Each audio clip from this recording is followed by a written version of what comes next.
और देखिए आपके पास श्रुति संभिन्नार्थक में शब्द आया था दरित और दुरित। दरित में का अर्थ क्या होता है? डरा हुआ, भयाक्रांत जिसे कहते हैं। और दुरित का अर्थ होता है पाप या अपराध। और आपके पास वही एक वाक्य आ गया, देखिए जो मैंने आपको कक्षा में दिया था कि तुम गधे हो। मैंने पहले कहा था तुम गधे नहीं हो, लेकिन ये वाक्य है तुम गधे हो। इसमें कौन सी शब्द शक्ति होगी? तो उत्तर था क्या? लक्षणा शब्द शक्ति। अगर लक्षणा शब्द शक्ति का भेद पूछ लेता तो रूढ़ा लक्षणा शब्द शक्ति है, ठीक है। लेकिन अब पेपर के लिए आप कुछ और वाक्य मैं आपको दे रहा हूं, आगे जिन्होंने पेपर देना है वो याद रखें। पंजाब वीर है, लक्षणा शब्द शक्ति है, इसका मतलब पंजाब के लोग वीर हैं, इसका अर्थ ये है। ऐसे मुंह पर ताला लगा लो, वह स्त्री तो गंगा है, मेरे सिर पर क्यों बैठते हो, या ये विषधर हटते नहीं हटाए। ये विषधर कौन? ये पूंजीपति। या युद्ध क्षेत्र में जब शेर आता है तो गीदड़ भाग जाते हैं। तो शेर किसे कहा गया और गीदड़ किसे कहा गया? दो अलग अलग अर्थ है, लक्षणा है। सारा घर तमाशा देखने आया है, और घर पेट में आग लगी है, यानी भूख लगी है। इवन एक शब्द भी आपसे पूछ सकता है, वो भी लक्षणा का रूप हो सकता है, मुखचंद्र। ये सारे वाक्य मैंने बताए हैं। हो सकता है टीजीटी में इन्हीं में से ऐसा कैसा हो जाए, आ जाए चर्चा।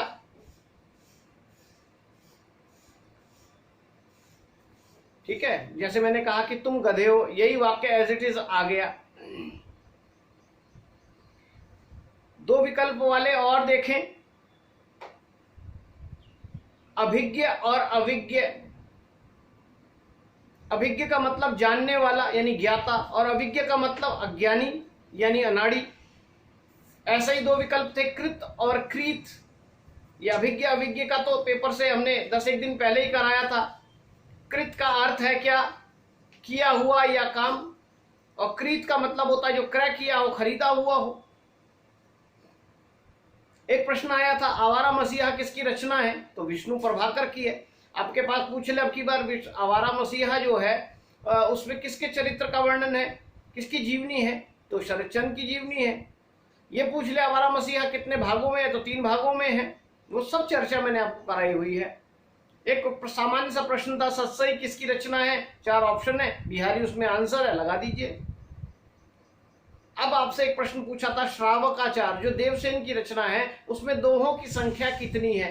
तो 250 है, ठीक है। अब आपके पास एक और दूसरी रचना पूछ सकता है, भरतेश्वर बाहुबली रास, शालिभद्र सूरी की रचना है, उसमें कितने छंद है? देवसेन की रचना में तो आपने 250 देखे, वहां है 205, 5 और 0 इधर उधर है, हो सकता है इसमें उलझ जाए। तो ऐसा ये वाला प्रश्न भी आप याद करके जाइए। सूर्यकांत त्रिपाठी निराला के गुरु के बारे में बात की गई, बहुत कम जगह मिलता है। निराला की साहित्य साधना अगर रामव्यास शर्मा की किताब पढ़ लेंगे तो वहां पता लगेगा विवेकानंद है। वैसे तो रविंद्रनाथ टैगोर से भी प्रभावित रहे, लेकिन उनके गुरु को उन्होंने अब किसको बनाया है? विवेकानंद जी को बनाया है, ठीक है। एक प्रश्न आया था छायावाद से ही, छायावाद से बहुत प्रश्न थे आधुनिक काल में। युगवाणी किसकी रचना है? तो वो आपको बताया था, युगवाणी किसकी है? पंत की रचना है। और आधुनिक काल का समय क्या है? तो रामचंद्र शुक्ल ने जो आधुनिक काल का समय 1900 से अब तक संवत के अंदर दिया था, वो आपको बताना था। एक प्रश्न आया था, शकुंतला नाटक का अनुवाद किसने किया? तो भारतेंदु मंडल के का समय जब चल रहा था, उसी समय जो राजा लक्ष्मण सिंह थे, उन्होंने जो है शकुंतला नाटक का अनुवाद किया था, ये आपको बताना था। और एक प्रश्न आपके पास ये आ सकता है, जैसे आत्माराम कहानी के आधार पर तोते की बात की गई थी, तो पद्मावत में तोता किसका प्रतीक है? तो आप उत्तर बताएंगे वो गुरु का प्रतीक है, ठीक है।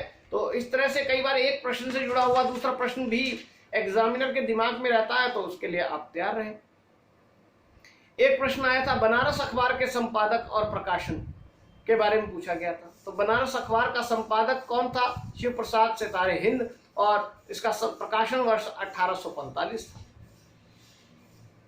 उद्देश्य और विधेय को लेकर बहुत सारे क्वेश्चन आए थे, और आपको याद होगा कि आपकी ही मांग पर मैंने पदबंध और वाक्यों के ये उद्देश्य और विधेय पर काफी प्रश्न कराए थे। बड़ा आसान था, मैंने आपको बताया था। एक सब्जेक्ट होता है अंग्रेजी में और एक प्रेडिकेट होता है। सब्जेक्ट यानी उद्देश्य और प्रेडिकेट मतलब विधेय।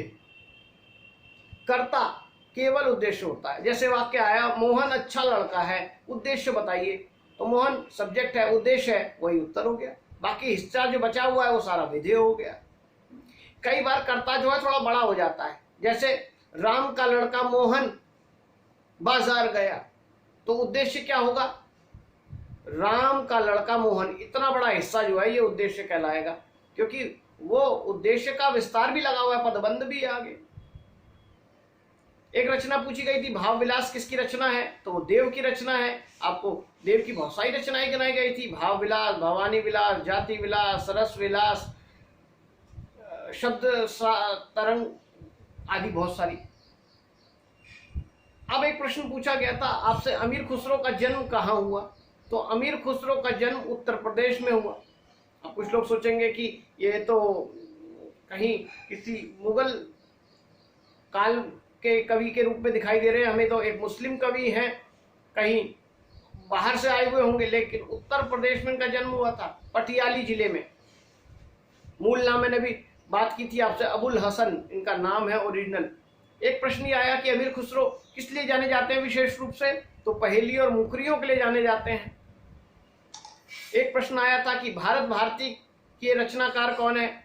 मैथिली शरण गुप्त। और ये भी मैंने कहा था कि इस बार राष्ट्रवादी कवि और उनकी रचनाओं के बारे में भी विशेष रूप से ध्यान रखना है आपने। एक प्रश्न आया था, मुख्यार्थ का बोध कराने वाली शक्ति क्या कहलाती है? मुख्य अर्थ का बोध कराने वाली अभिधा है। अगर आपसे पूछ ले अब मुख्यार्थ में बाधा आने के बाद जो शब्द शक्ति काम करती है उसका नाम क्या है? तो लक्षणा है। एक ये प्रश्न आया था कि किसकी रचना में स्वांत सुखाय भाव है? स्वांत सुखाय का मतलब अपने सुख के लिए जो लिखता है। तो उसमें ऑप्शन था तुलसी, देव, केशव और रहीम। तो आप देखेंगे इनमें से तुलसी ने अपने लिए लिखा, ठीक है। और स्वांत सुखाय रचनाएं बाद में परांत सुखाय भी बनती हैं, इसमें कोई दो राय नहीं है। एक प्रश्न आया था कि प्रेमचंद का कौन सा उपन्यास है जो कृषि जीवन पर पूर्णतः आधारित है? तो ऑप्शन में कर्मभूमि, प्रेमाश्रम, सेवा सदन और निर्मला जैसी रचनाएं हैं।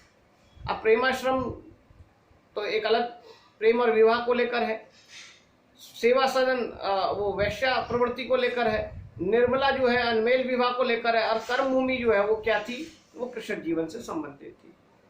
एक प्रश्न आया था, सितारे हिंद जो है उसकी उपाधि किसे मिली थी? तो राजा शिव प्रसाद को मिली थी। रस मीमांसा, बहुत पुराना प्रश्न, रस मीमांसा किसकी रचना है? तो रामचंद्र शुक्ल की। और मैंने विशेष रूप से साथ में याद कराया था कि रस सिद्धांत को भी याद रखना। रस सिद्धांत नगेंद्र की रचना है। कई बार ऐसा होता है कि हम भूल जाते हैं।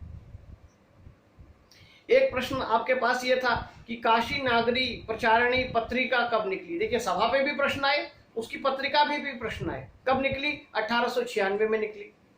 तो अब अगला प्रश्न हो सकता है आपके लिए आ जाए कि ये पत्रिका कैसी थी? मासिक थी, त्रैमासिक थी, छमाही थी या वार्षिक थी? तो आंसर क्या देंगे? त्रैमासिक थी। अच्छा, इसके संपादक कौन थे? ये भी प्रश्न आ जाए तो बाबू श्याम सुंदर दास, इस पर टिक लगाना है। संधि से संबंधित दो प्रश्न और आए थे।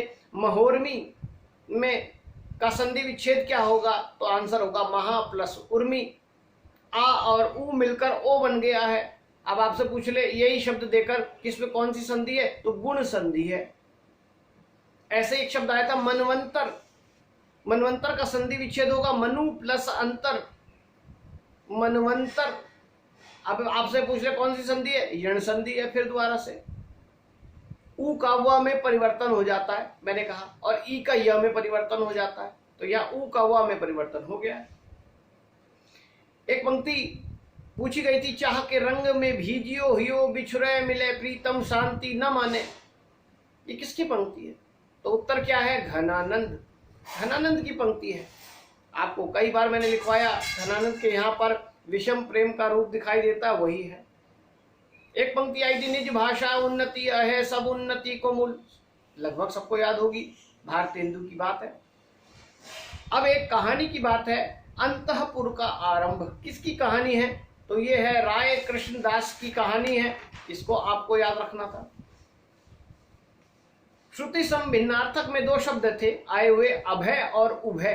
अभय का मतलब बिना डरे, जो डरे नहीं, और उभय मतलब दोनों, ये अर्थ था। ऐसे ही श्रुति सम भिन्नार्थक में आया था करकट, जिसमें क और र और क और ट ये चारों वर्ण पूरे थे, और एक करकट था जिसमें र ऊपर लग रहा है। अब दोनों का अर्थ पूछा है, तो करकट क्या है पहले वाले का, जिसमें पूरे वर्ण है, वो है कूड़ा करकट जिसे कहते हैं, वेस्ट मटेरियल, खरपतवार। और जिसके ऊपर र है, पहले क फिर क के ऊपर र और ट, करकट, केकड़ा कहते हैं उसे। और मैंने ऐसा शब्द आपको पहले ही पूछा था, मरकट, वो मकड़ी को कहते हैं। ठीक है, तो ध्यान रखना बहुत इंपॉर्टेंट है। करकट पूछा, हो सकता है मरकट आ जाए आपके पास, और तब आप कह रहे थे सर हमने तो पहली बार सुना है, और ये भी पहली बार सुना होगा फिर, है ना। कमल का पर्याय नहीं है, चार ऑप्शन दे दिए, अम्बुद, नीरज, वारिज, पंकज, जिसमें ज लगा है वही है बस कमल का पर्याय। तो अम्बुद, द लग गया तो बादल हो गया। ऐसे ही पूछ सकता है आपसे, अंबु का पर्याय नहीं है, वारी, जल, जल, पानी और जलद, ये दे दे चार ऑप्शन। तो जल, जल तो है लेकिन जलद नहीं है, जलद मतलब तो बादल हो गया। एक और बात, ये जो करकट है, करकट का अर्थ केकड़ा तो है ही, लेकिन उसके कुछ और भी अर्थ हैं, ककड़ी, कांटा, लौकी, ये भी हैं। हो सकता है पेपर में ऐसे चार दे दे और पूछ ले, बता दे कि कौन सा इसका अर्थ नहीं है, तो आंसर क्या होगा, ये सभी है। लेकिन इसमें करकट जो है, करकट का जो मूल अर्थ है वो केकड़ा सबसे ज्यादा प्रसिद्ध है। अब हिंदी के राष्ट्र कवि को हम जानते हैं, मैथिली शरण गुप्त है। हिंदी के डिप्टी राष्ट्र कवि को हम जानते हैं, दिनकर है। एक भारतीय आत्मा के रूप में हम माखनलाल चतुर्वेदी को जानते हैं। अब एक प्रश्न आ सकता है, कन्नड़ के राष्ट्र कवि कौन है। अब हिंदी का पेपर है लेकिन राष्ट्र कवि की बात आ रही है तो वहां पर पूछ लिया जाता है। तो आंसर ध्यान रखना है, कुवेम्पु। क्या नाम है, कुवेम्पु आपको बताना होगा। पाश्चात्य साहित्य में कहानी कला का उद्भव करने वाले कौन है, ये एक प्रश्न आया। आप जानते हैं बहुत सारी विधाएं जो हैं गद्य की, वो हमारे यहाँ नहीं पनपी है, बाहर से आई हैं। उपन्यास बाहर से आया, एकांकी बाहर से आई।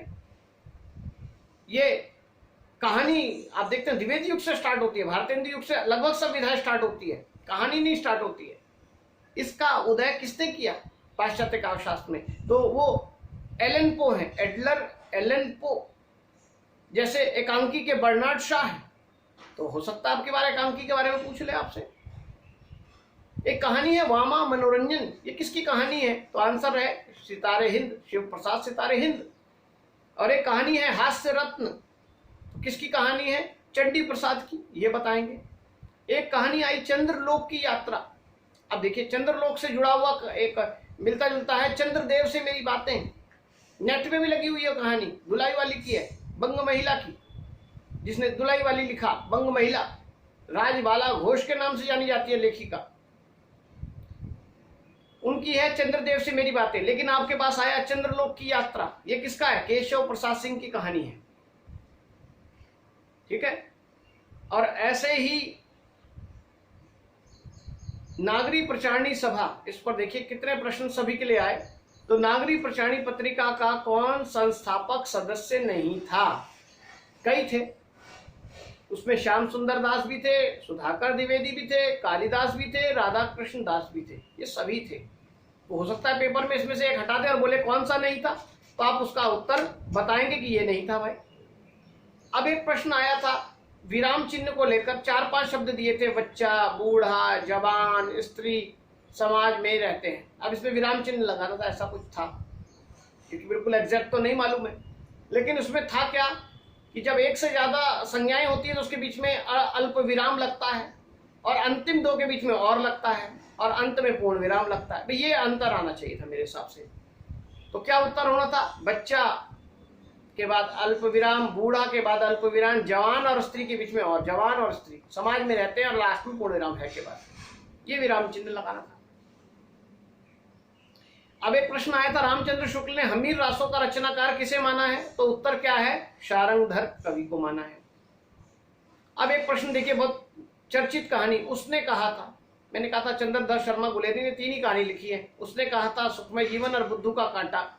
आपसे प्रश्न पूछा गया, उसने कहा था कहानी का मूल भाव क्या है, और 4 दे रखी थी बातें, जैसे प्रथम विश्व युद्ध की चर्चा करना या निस्वार्थ आदर्श प्रेम की चर्चा करना। तो यही तो था इसमें आंसर, निस्वार्थ प्रेम की कहानी है, इसमें त्याग की कहानी है। इसमें एक के उसमें प्रश्न आया, कुंतक की वक्रोक्ति के कितने भेद और उपभेद थे। अगर मान लो किसी को उपभेद नहीं भी मालूम, लेकिन 6 भेद तो पता थे, तो 6 के आगे 41 लिखा था, वही उत्तर था। 6 भेद और 41 उपभेद। एक प्रश्न आया था, जायसी की कौन सी रचना नहीं है, और ये प्रश्न भी बिल्कुल हफ्ता 10 दिन पहले मैंने बताया था, इस तरीके से भी पेपर सेट हो सकता है। अखरावट, कयामतनामा, मसलानामा, ठीक है, और वहीं डाल दिया शिकारनामा, और मैंने कहा था शिकारनामा इनकी नहीं है। इन नामा नामा नामा वाली के अंदर एक नामा और डाल दिया, तो आंसर हटा दीजिए बस। शिकारनामा इसकी रचना नहीं है जायसी की। एक रचना पूछी थी, काव्य मीमांसा किसकी रचना है। ऑप्शन में राजशेखर, मम्मट, भामह और उर्ध्वभट्ट हैं, तो राजशेखर की काव्य मीमांसा है। अब एक प्रश्न ये भी पूछा गया कि चोटी की पकड़, चोटी की पकड़ जो है निराला की रचना है। ये तो सबको पता है, अभी तक तो यही आता था किसकी रचना है। अब की बार पूछा उसकी विधा क्या है, तो उपन्यास है भाई। एक प्रश्न ऐसा आया नकारात्मक वाला कि भारतेंदु का जो नाटक कौन सा नहीं है, कौन सा नाटक नहीं है भारतेंदु का। 4 नाम दे रखे हैं, भारत सौभाग्य, भारत जननी, भारत दुर्दशा, विद्या सुंदर। अब भा से सब नाम है। कोई सोचेगा सारे भाव वाले होंगे, विद्या सुंदर नहीं होगा, गलत हो जाएगा। आप जानते हैं सारे आपको नाटक पढ़ाए गए, भारतेंदु के अनुदित नाटक भी और मौलिक नाटक भी आप जानते हैं, भारत दुर्दशा, विद्या सुंदर और भारत जननी, ये 3 नाटक हैं। भारत सौभाग्य इनका नाटक नहीं है, वो तो अंबिका दत्त व्यास का है। एक प्रश्न अभिव्यक्ति और माध्यम से पूछा गया। पायल बहुत कहती थी अभिव्यक्ति माध्यम से बहुत पूछो, क्या आया, 2 प्रश्न आए हैं 2 अलग अलग सेट में। रिपोर्ट लिखते समय क्या नहीं होना चाहिए। जब आप रिपोर्ट लिखते हैं तो उसमें क्या नहीं होना चाहिए, तो स्थान का उल्लेख नहीं होता उसमें, ठीक है। दिनांक तो जरूर होती है, किस विषय पर रिपोर्ट है ये होती है, और फिर रिपोर्ट तैयार होती है। एक समाचार की परिभाषा भी आई थी, किसी को प्रॉपर पता नहीं शब्दावली, इसलिए उसे छोड़ दिया, लेकिन समाचार की परिभाषा भी आई थी, इसलिए आप समाचार के परिभाषाएं भी कुछ देख लें जरूर आगे वाले पेपर के लिए। एक प्रश्न ये आया था कि बुंदेली किसकी बोली है, पश्चिमी हिंदी की, पूर्वी हिंदी की, राजस्थानी की, बिहारी की। तो आप जानते हैं पश्चिमी हिंदी के अंदर 5 बोलियां आती हैं, उसमें बुंदेली आती है। एक बहुत पुराना प्रश्न आया, नागरी लिपि का विकास किससे हुआ, तो आप जानते हैं ब्राह्मी लिपि से हुआ, ठीक है, जैसे उर्दू का खरोष्टी लिपि से हुआ। निराला की कविता थी कुकुरमुत्ता। आपसे पूछा उस कविता में गुलाब का किसका प्रतीक है, तो आपको पता है वो पूंजीपति वर्ग का प्रतीक है। तो हो सकता है आपकी बार प्रश्न आ जाए सीधा कुकुरमुत्ता किसका प्रतीक है, तो आंसर बताएंगे सर्वहारा वर्ग का प्रतीक है। भारतेंदु की एक रचना पूछी थी कि भारतेंदु की कौन सी रचना अनुदित है। 3 मौलिक रचनाएं थी, एक अनुदित रचना थी, कर्पूर मंजरी प्राकृत से अनुदित है। ऐसे ही अष्टछाप के कवियों के बारे में मैंने जरूर कहा था कि 8 कवियों में से कोई एक बात पूछ सकता है। 4 वल्लभ के शिष्य थे, 4 विट्ठल के शिष्य थे। आपसे पूछा कौन सा अष्टछाप का कवि नहीं है, बड़ा आसान सा था। सूरदास, नंददास, कुम्मनदास, कृष्णदास, गोविंद स्वामी, शीत स्वामी, चतुर्भुज दास, परमानंद दास, ये 8 थे। नरोत्तम दास दे रखा था ऑप्शन में, हटा दो उसे, वो नहीं है। मीरा के गुरु पुराना प्रश्न है, मैंने पहले बताया मीरा के वैसे कोई उन्होंने दीक्षा नहीं ली, लेकिन उन्होंने गुरु माना जिसे, वो कौन है, वो रैदास है। तो आप आंसर में रैदास पे लगाएंगे। कवि प्रिया खूब चर्चा हुई मैंने की, कवि प्रिया, रसिक प्रिया, विज्ञान गीता, रामचंद्रिका केशव की रचना है, ये पूछना था। प्रसाद के नाटकों को क्रम से लगाना था, 18 के 18 नाटकों को आपने क्रम से याद कर लीजिए, सज्जन से लेकर आखिरी में ध्रुव स्वामी तक आराम से आप लगा सकते थे। कबीर की भाषा बहुत पुराना प्रश्न था, सद्दुकड़ी और पंचमेल खिचड़ी इन दोनों में से एक उत्तर था। लेकिन आपसे प्रश्न पूछ सकता है, मैंने पहले बताया कक्षा में कि कबीर की मूल भाषा कौन सी थी। घूमते रहते थे, कई भाषाओं का उन पर प्रभाव था, लेकिन मूल भाषा कौन सी थी, तो आप बताएंगे वो कौन सी थी, भोजपुरी थी, क्योंकि बनारस के रहने वाले थे इसलिए भोजपुरी थी। एक रचना आई थी नींद के बादल, किसकी रचना है? तो केदारनाथ अग्रवाल की रचना है। और ये जो उसने कहा था कहानी, जिसका मूल भाव पूछा, एक सेट में उसका समय पूछ लिया, तो 1915 उसका समय था। विभस्त रस का स्थायी भाव क्या है? अब रस देखिए, उदाहरण नहीं दिए ज्यादातर, सीधा सिद्धांत भेद ये बातें की है, सैद्धांतिक सा पेपर बनाया। विभत्स रस का स्थायी भाव क्या है? जुगुप्सा। और ऑप्शन में घृणा भी है। मैंने कहा था घृणा उसका अर्थ है, शब्द तो वही देना है जो दिया है, क्या है? जुगुप्सा। और ऐसे ही पूछा था सात्विक भाव कितने हैं, तो वो 8 है, ये भी आपको बताया था, जिसपे स्वेद भी था, रोमांच भी था, प्रलय भी था, स्वरभंग भी था, वैवर्ण्य भी था। और एक क्वेश्चन आया था, मैंने कहा था पुरस्कारों में से बहुत आते हैं, तो आपसे पूछा था पंत को चिदंबरा के लिए कौन सा पुरस्कार मिला? अब चिदंबरा, उनको पुरस्कार तो साहित्य अकेडमी में मिला, ज्ञानपीठ भी मिला, और भी मिले, तो ज्ञानपीठ पुरस्कार मिला था, ये आपको याद रखना था। बहुत पुराना क्वेश्चन आया था, रहीमन पानी राखिए बिन पानी सब सून, पानी गए न उबरे मोती मानस चून, कौन सा अलंकार है? अब पानी शब्द के 3 अर्थ है अलग अलग, इसलिए यहाँ पर श्लेष अलंकार था। ऐसा ही एक पुराना उदाहरण दे दिया कि राणा ने चेतक की ओर देखा, तब तक चेतक था उस पार, ऐसा कुछ पंक्ति जो पुरानी आती है। तो जब तक लगाम नहीं खींचेगा, घोड़े को चलाएगा नहीं, तब तक घोड़ा पार कैसे जाएगा? लेकिन घोड़े की स्पीड बताने के लिए कि बहुत तेज था, हवा से बातें करता था, अतिशयोक्तिपूर्ण वर्णन था, तो अतिशयोक्ति अलंकार था। ऐसे ही जो हमारे तुलसी हैं, तुलसी की पंक्तियां दी गई थी, सॉरी पंक्तियां कह रहा हूं, रचनाएं दी गई थी, और आपसे बोला था इन रचनाओं को क्रम से लगाइए, वैराग्य संदीपनी से लेकर कवितावली तक, लास्ट तक 12 रचनाएं, उनको क्रम से आपको लगाना था। ठीक है, इस प्रकार जितने भी प्रश्न मेरे पास आए, क्योंकि हमारे पास कोई हार्ड कॉपी नहीं थी, बच्चों ने अपने अनुभव से बताया ये आया था, ये आया था, जहां से भी सूत्र मिला, मैंने 2 दिन लगातार लगकर जितने प्रश्न इकट्ठे हो सकते थे किए, इसी लोभ से कि आप जो आगे पुरुष वर्ग वाले देना चाहते हैं परीक्षा, या आप लोग ही टीजीटी की परीक्षा देंगे, तो आप उसमें अच्छी से तैयारी कर लें। वैसे हम अपनी कक्षाओं में आगे भी आपको इस तरह की सेवा देते रहेंगे, जिससे कि आप इसका लाभ लेते रहें। ठीक है, इस वीडियो को और आगे तक भी अपने दोस्तों तक पहुंचाएं, जिससे उनको भी लाभ हो। कंपटीशन की भावना निकाल दें इस समय, सबको लाभ दें, ये वीडियो आगे तक पहुंचे, और ऐसे वीडियो फिर हम आपको समय समय पर दूसरे एग्जाम के भी देते रहेंगे। ठीक है, शुक्रिया।